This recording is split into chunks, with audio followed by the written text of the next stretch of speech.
Por aquel tiempo, también la ciencia iba rápidamente llegando a su apogeo, respondiendo a las necesidades materiales de una civilización en pleno desarrollo. La universidad medieval, como órgano intelectual de la Iglesia católica, quedó confinada a los estrechos límites de la ortodoxia eclesiástica. El respeto por la autoridad excluía la libre investigación. Los textos sagrados de la Biblia, las obras difícilmente menos rígidas de Aristóteles, y se suponía que contenían todo lo que era necesario conocer y todo lo que era preciso creer para mantenerse en un terreno seguro. Lo que se hallaba en aquellos escritos canónicos era verdad, lo que faltaba en ellos, poco importante, lo que los contradecía, falso. Cuando al principio del siglo XVII Kircher invitó a un hermano jesuita a mirar con su telescopio las manchas solares recientemente descubiertas, el maestro replicó: Hijo mío, es inútil. He leído 2 veces concienzudamente Aristóteles y no he encontrado nada referente a manchas solares. No hay manchas en el sol. Era, por lo tanto, herético sostener la teoría de Copérnico relativa a los planetas, herético negar que la creación del universo se hubiese realizado unos 4000 años antes de Jesucristo, herético frustrar la resurrección del cuerpo con la destrucción del cadáver. Estas eran las abrumadoras inhibiciones que encadenaban la ciencia en aquellas facultades, supervivencia de las de la Edad Media. El mundo era más ancho que las universidades. Los marinos que se orientaban con las estrellas o que notaban las desviaciones de la brújula, los pilotos que calculaban las mareas, los mineros que luchaban con la asfixia por el gas o por el agua debajo del suelo, los armeros preocupados por la resistencia de sus mosquetes o de sus culebrinas, gradualmente iban formando un cuerpo de conocimientos, en parte técnico, en parte científico, que estaban fuera de los cuadros de estudio de las universidades y a los que no afectaban para nada las preocupaciones universitarias. La navegación se auxiliaba con la astronomía, llevaba a la óptica y mediante la brújula invitaba al estudio del magnetismo. Para formar tablas de longitudes era necesario tener en cuenta las leyes del movimiento de la luna.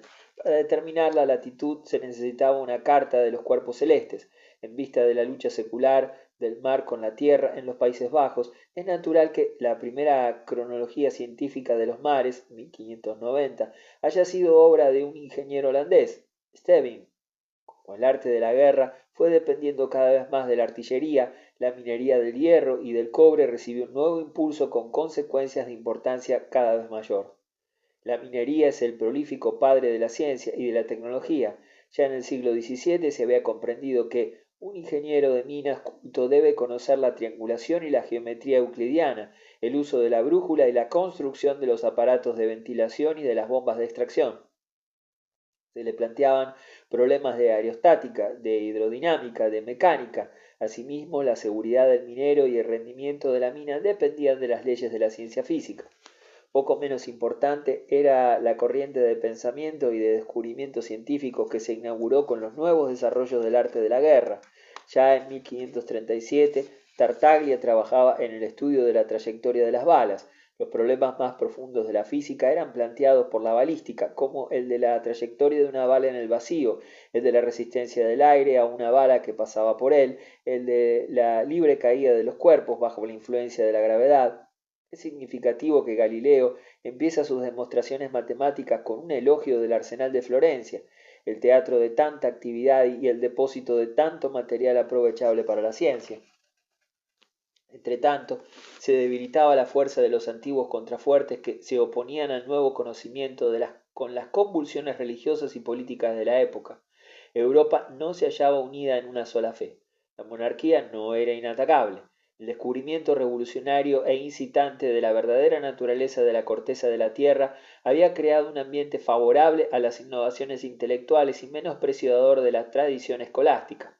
La vida intelectual más alta no estaba confiada a las universidades, sino que encontraba órganos apropiados a sus necesidades en corporaciones como la Academia del Cimente de Florencia o la Royal Society de Inglaterra, ambas fundadas a mediados del siglo XVII y consagradas a los descubrimientos y a las invenciones.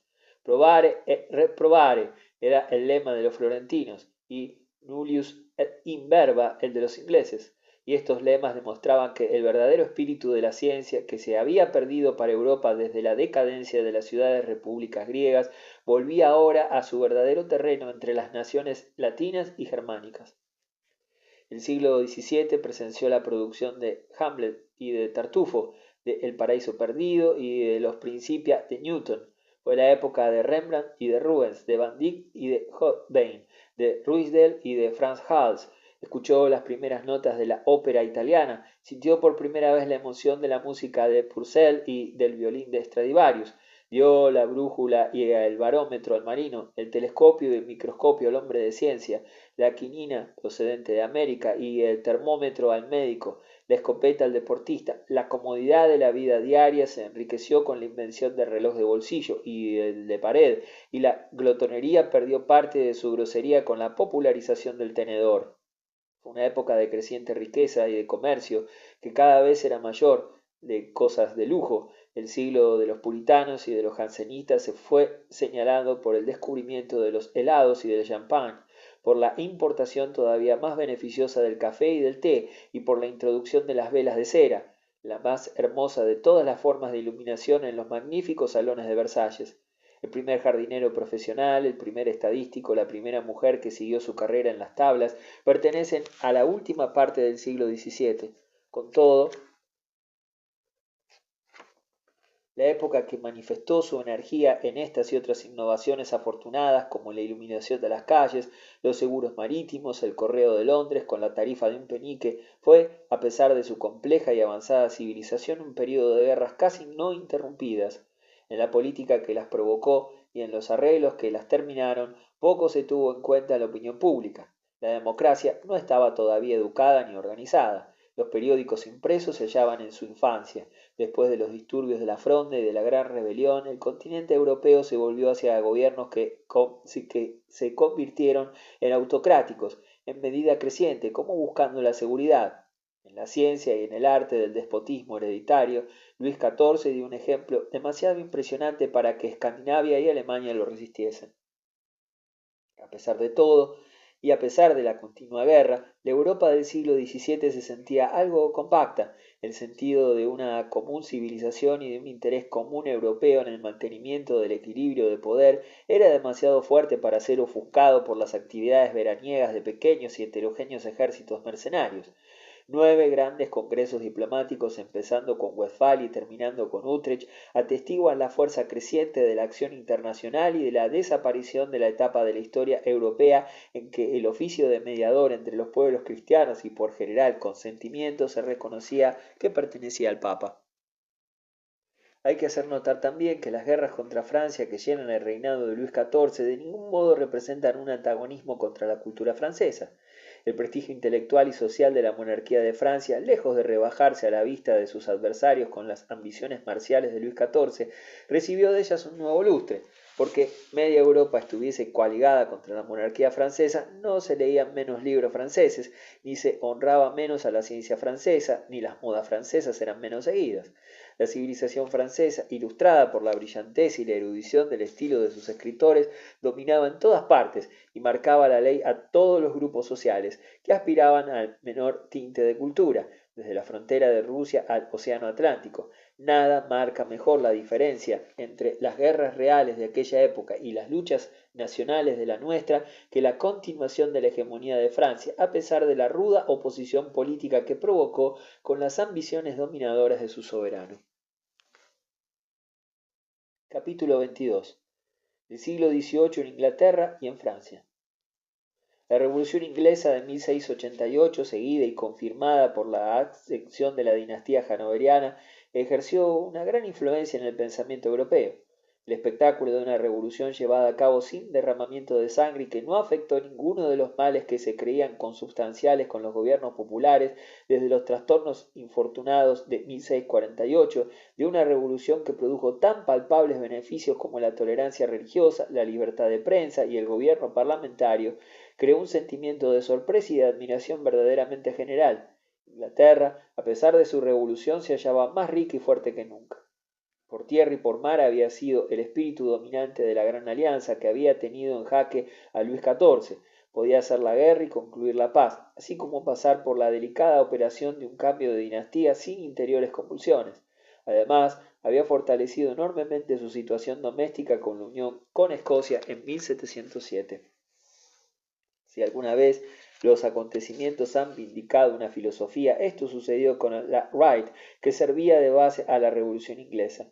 John Locke era su gran oráculo. La quintesencia del pensamiento de la edad de la Ilustración ya se encuentra en los escritos del humano y sobrio doctor Oxoniano.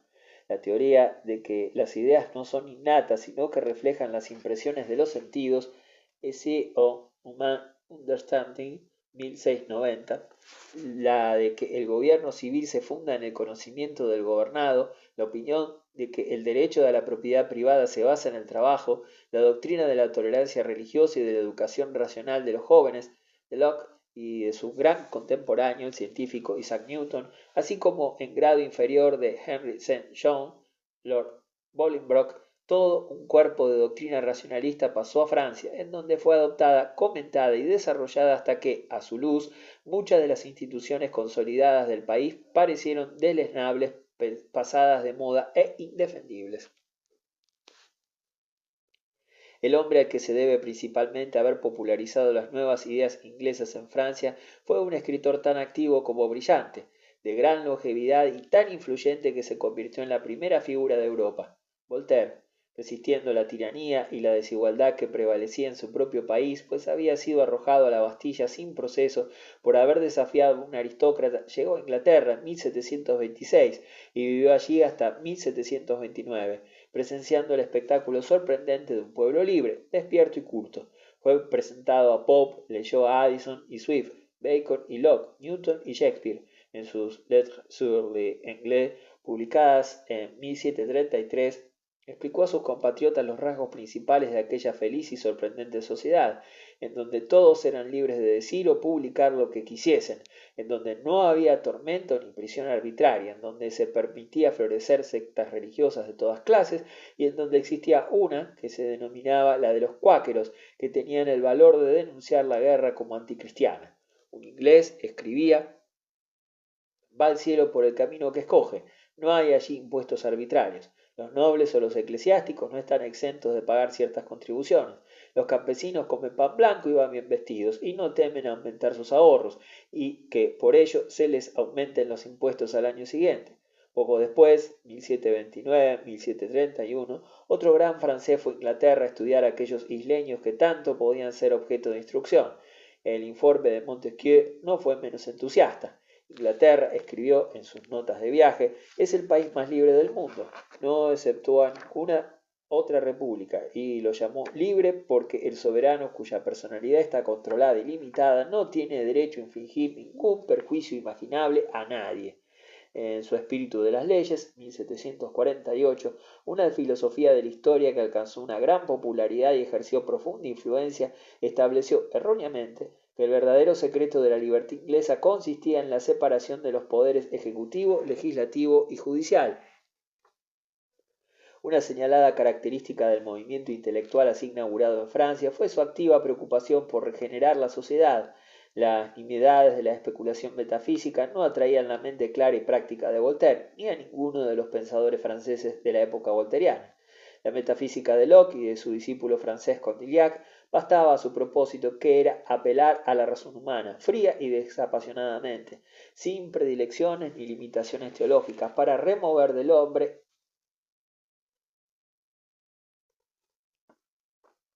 En consecuencia, se formó en Francia un cuerpo de literatura filosófica y humanitaria, de panfletos e historias, de tratados filosóficos o pedagógicos, de tragedias y comedias que culminaron en la gran enciclopedia en 34 volúmenes, 1751-1752, que rindió no solo a Francia sino a toda Europa el servicio incomparable de atacar todas las crueldades, todas las supersticiones, todo lo caduco, desigual e injusto en la constitución de la sociedad europea y en el edificio de sus creencias sociales y religiosas. Algunos escritores eran francos y ruidosamente antirreligiosos. Voltaire y Rousseau, los más destacados de todos, eran deístas anticlericales.